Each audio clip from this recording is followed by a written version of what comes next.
In the wake of Denny Hamlin's new multi-year contract, 2 more Cup Series seats have been filled.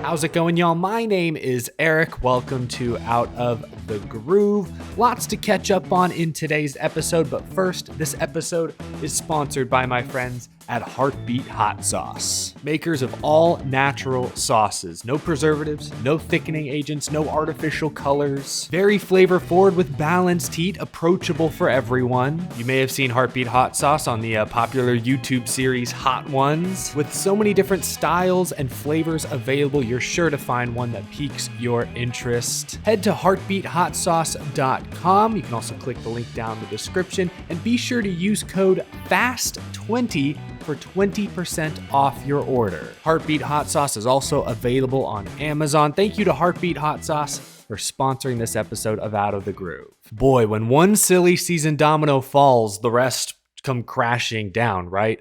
Toyota re-signed Denny Hamlin at the beginning of this week. We'll talk about their newest Cup Series driver in just a few moments. But first, I want to touch on a topic I covered 2 days ago. This past weekend, Harrison Burton, speaking to frontstretch.com, said that he was unsure of his Cup Series future and that talks with the Wood brothers for 2024 were still ongoing. Then Tuesday evening, Harrison Burton made a post to Instagram with this caption: "Disappointing finish at Darlington, but we were fast and controlled what we could. Bullens did a great job. Looking forward to working with him for the rest of this season and next." Okay, and then later Tuesday evening, Jordan Bianchi from The Athletic reported that Harrison Burton is expected to sign a deal to stay in the number 21 car. So it sounds like we can cross Harrison Burton off the free agent list. The 21 car has their driver. TLDR, from what I said in my last video, Harrison Burton was always going to be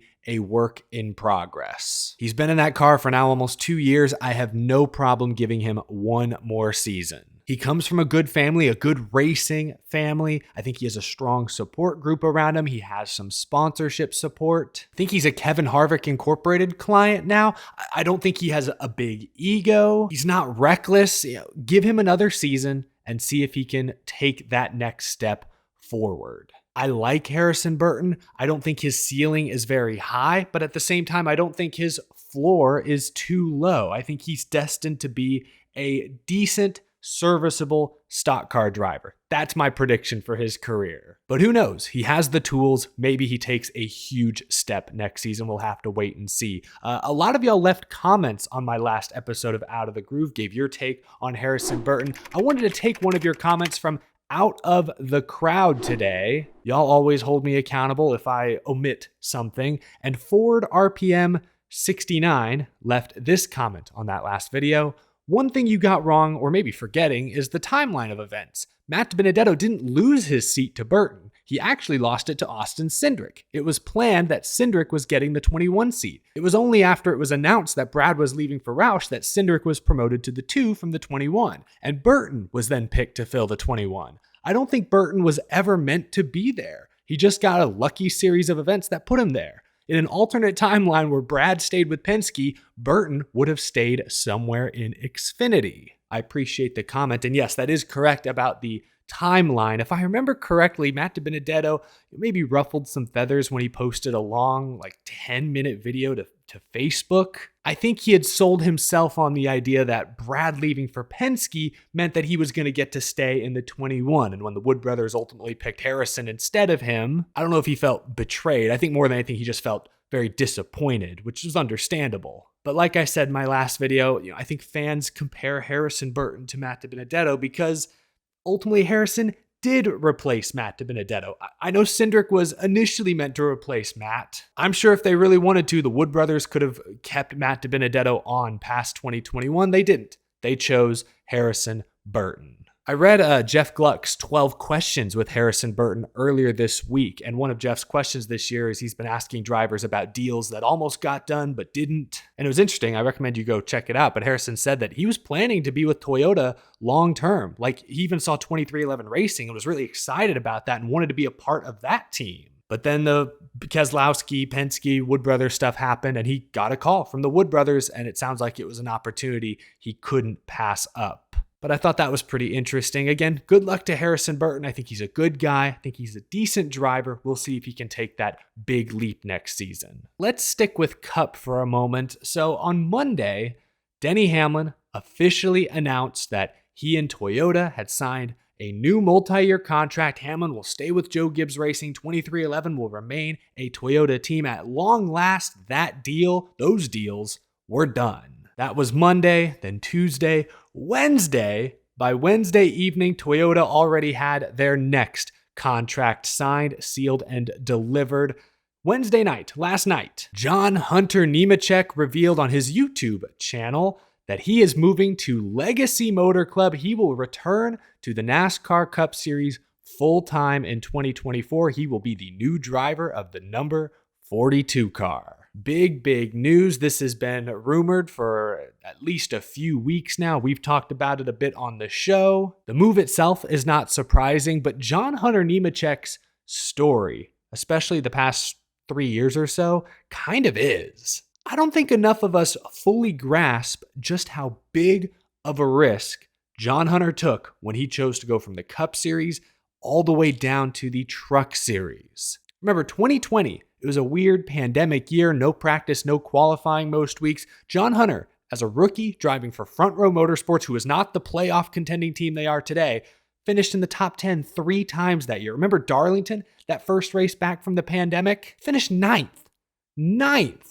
Rookies in front row equipment don't do that at Darlington. There were flashes of brilliance, but John Hunter Nemechek did not feel he could be competitive in that situation. So he moved down to the Truck Series, to a winning team in KBM. Look, I've heard from different drivers that just being in the Cup Series is a huge deal. Branding yourself as a Cup Series driver, getting to sell the Sunday experience, that can make someone's career. Doesn't matter if you're in the most competitive car or not, being a Cup Series driver is huge. So for John Hunter Nemechek to leave that behind, drop down not to Xfinity, but all the way down to trucks. I go to a race weekend. The crowd for a Truck Series race does not compare for most Cup races. That was a huge risk. John Hunter, when he went down to trucks with KBM, he was going to need to win, and he was going to need to win a lot. That was a risk. It's worked out for him, though, because in 2021, John Hunter, of course, won 5 races for KBM, made it to the championship 4. He backed that up with another 2-win season the year after that, so he got promoted to Xfinity, and I think then became one of Toyota's guys, someone they truly believed in, someone they could develop. This year in Xfinity, John Hunter Nemechek leads the series with 5 wins. If the playoffs began today, I believe he would be the number 1 seed. Another successful season, and now he's earned a return to the NASCAR Cup Series in arguably a better situation than he left in 2020. But we'll get to that in a moment. John Hunter Nemechek is young. He's 26 years old, but he's not as young as a lot of other Cup Series drivers today. 26 years old. He's older than William Byron, maybe the championship favorite this season. He's older than Austin Cindric, Todd Gilliland, Justin Haley, Harrison Burton, Ty Gibbs. He's only a year younger than Eric Jones, Chase Elliott. He's actually older than Chase Elliott was when he won his championship a few years back. I believe John Hunter Nemechek is ready for another shot in the NASCAR Cup Series. I know not everyone's a huge fan. In the past, maybe he's run a little hot sometimes for my taste. I think about Portland. I think this summer he and his teammate got into it a little bit, just a little on-track spat. I still remember the low light of, what year was that? 2015, 2016? When was the Canadian Tire race between him and Cole Custer? That finished, I know they were teenagers, but that was in the past. Here and now, John Hunter Nemechek is ready for the NASCAR Cup Series.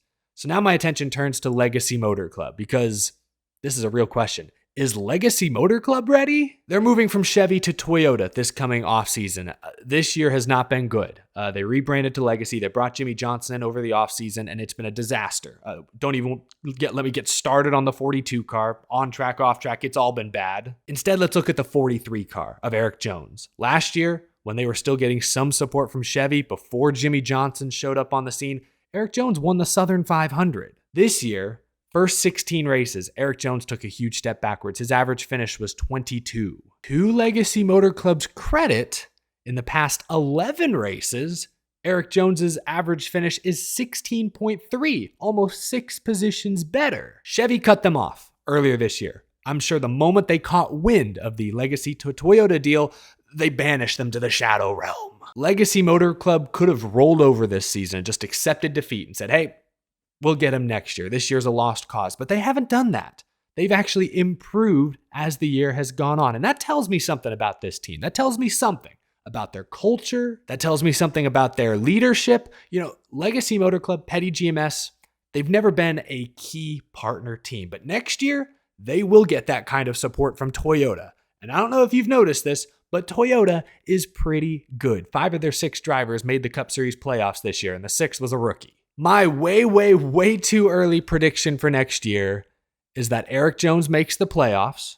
Hey, he made the playoffs 2 out of the 3 years he was with JGR. He's older, wiser, more experienced now. I don't think John Hunter makes the playoffs next season, but I think he'll be close, and I think he'll improve as the year goes on. I think his season will look a lot like Ty Gibbs looked this year in the 54. Remember, 2 years ago when 2311 Racing was a brand new Toyota team, their driver missed the playoffs. Second year, only one of their 2 drivers made the playoffs. Year 3, finally, both drivers made the playoffs. So while next year may be a bit of a struggle at first, Legacy is now a team with a true long-term vision.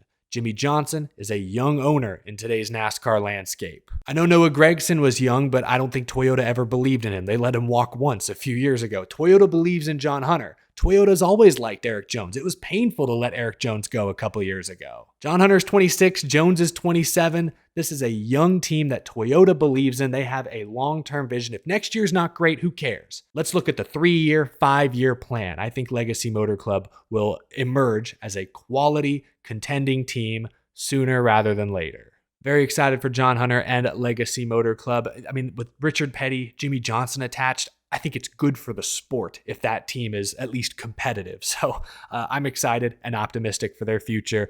Let's change course a bit here. Let's pivot from the Cup Series down to the Xfinity Series. Just a couple other topics I want to briefly break down. Yesterday, Kaulig Racing announced that Daniel Hemrick would move from the 11 to the 10 car in the Xfinity Series going forward. This is a move in advance of the playoffs, but Kaulig Racing released this statement. As we prepare to close out the 2023 season, Daniel Hemrick will take over the number 10 Chevrolet for the remaining races to contend for the NASCAR Xfinity Series Championship. This is going to get kind of confusing, so bear with me. But right now, and there's still one regular season race left in the Xfinity Series calendar, but right now, the 10 car is locked into the owner's playoffs because with all the different drivers, they've won 3 races, they're locked in. The 11 car is actually the first car out of the owner's playoffs right now. But Daniel Hemrick, the driver, is actually in the driver's championship. So in other words, the 10 car is currently locked into the owner's championship, and Daniel Hemrick is currently locked into the driver's championship. When the playoffs begin, Kaulig Racing won't be able to put Kyle Busch, Ross Chastain, AJ Allmendinger in the 10 car. Cup guys aren't allowed anymore. So I think it makes sense to move your experienced championship caliber Xfinity Series driver over into the car that's running for the owner's championship, because that is what pays the team at the end of the season. But it is going to be confusing over the next 11 weeks because the 10 car has at least, I think, 21 playoff points to its credit. It's won 3 races. That's 15. I don't know how many stage wins they have, but that car has 20-something playoff points. Daniel Hemrick in the driver's standings, by my count, I think has 3 playoff points to his name. So, once the playoffs get started, Hemrick might be 6th, 7th, 8th in the standings. The 10 car, meanwhile, might be 3rd. Or I don't know, because they have more playoff points. So trying to keep the driver and owner's points separate on the Xfinity side is going to be complicated when discussing Daniel Hemrick. But from a business standpoint, this obviously makes sense for Kaulig Racing. It's just interesting. It'll be interesting to see if where the car is at in its points versus where the driver's at in his points, if that impacts any of Kaulig Racing's in-race strategy, for example. We'll have to wait and see. I hope that made sense. One more topic I want to bring up real quick. A young guy, Carson Kvapil, is expected to make his NASCAR Craftsman Truck Series debut in 2 weeks at Bristol. He will drive the number 7 Spire truck. Carson is the 20-year-old son of former Truck Series champion Travis Kvapil. Carson Kvapil currently drives JRM's number 8 late model. He won the Cars Tour Racetrack Revival. I think it was the late model stock race at North Wilkesboro last summer. He won the Cars Late Model Stock Championship last year, I believe. I've not seen him race in person. I've talked to some friends of mine who have seen him race at Nashville Fairgrounds. I hear he's good. Again, I have not seen him race much personally. I can look at some of his accolades. He seems like he has some real talent. Obviously, the Junior Motorsports connection helps. He's part of Chevrolet's driver development program. I'm sure he'll be in NASCAR full-time at some point in the not-so-distant future. Good to see him getting some experience in the trucks at Bristol. That'll be fun to watch. I don't know where and I don't know when he'll be full-time in NASCAR. I've seen some fans on social media suggest, he could be a candidate to drive the number 8 Xfinity car for Junior Motorsports, replacing, kind of ironically, Josh Berry. That could happen for sure, but I guess I'd be a little surprised. I have heard one very interesting name recently linked to the 8 car. I've only heard it from one place, but it piqued my attention. And if it's true, it will be, I think, a somewhat polarizing choice. But I'm not going to speculate any further than that. Good luck, though, to Carson Kvapil at Bristol. Going to be fun to watch. That's a name, that's a face we may be seeing a lot more in the coming years. But yeah, we covered a lot in this episode, I think. Thank you guys so much for watching. That's going to do it. Leave a comment down below. Again, we do Out of the Crowd as much as we can each week. If you want a chance at your comment being featured on the show, leave one, and we may react to it in an upcoming episode. But that's going to do it for this episode. Thank you for watching. Leave a like if you enjoyed, subscribe if you're new, and as always, a huge thank you to my wonderful and very generous Patreon supporters. I will see you all again later this week. Actually, I don't know. Today's Thursday. We'll see. Kansas is this weekend. It's a triple header. Going to be busy, so you'll see me again very, very soon. Got lots to talk about. The playoffs continue to roll on for the Cup Series. Should be good stuff. I will see you again soon. Have a wonderful rest of your day, folks.